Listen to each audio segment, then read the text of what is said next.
Hi friends, welcome to everyday essence. ಇವತ್ತು ನಾವು ಮನೆಯಲ್ಲಿ ಹೇಗೆ ಸುಲಭವಾಗಿ ಪಾಪ್ಕಾರ್ನನ್ನು ಮಾಡೋದು ಅಂತ ನೋಡೋಣ.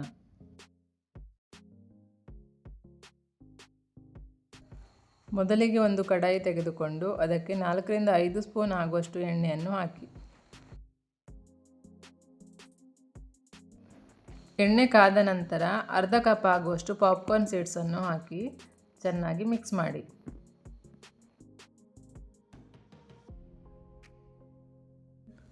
ನಂತರ ರುಚಿಗೆ ತಕ್ಕಷ್ಟು ಉಪ್ಪು ಮತ್ತು ಅರ್ಧ ಸ್ಪೂನ್ ಆಗುವಷ್ಟು ಅರಿಶಿನ ಪುಡಿ ಹಾಕಿ ಮಿಕ್ಸ್ ಮಾಡಿ.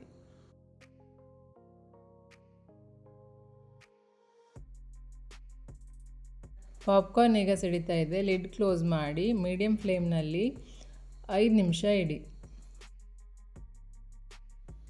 ಪಾಪ್ಕಾರ್ನ್ ಈಗ ರೆಡಿಯಾಗಿದೆ. ಹೊರಗಡೆಯಿಂದ ಪಾಪ್ಕಾರ್ನ್ ತಂದು ತಿನ್ನೋದಕ್ಕಿಂತ ಮನೆಯಲ್ಲಿ ಸುಲಭವಾಗಿ ಪಾಪ್ಕಾರ್ನ್ ಮಾಡಿಕೊಂಡು ತಿನ್ಬೋದು.